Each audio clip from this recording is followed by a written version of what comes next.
தடவை சென்று கைகளால் சாலி வெண்முளை நீர்வழி சார்ந்தன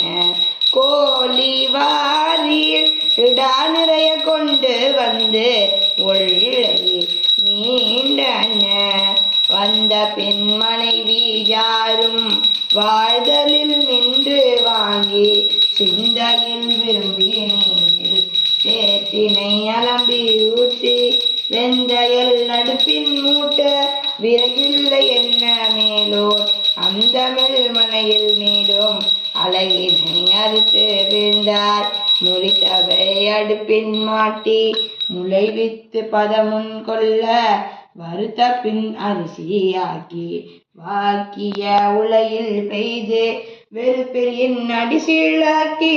மேம்படு கருப்பின் மிக்கார் கறிக்கு நீ என் செய்கோ.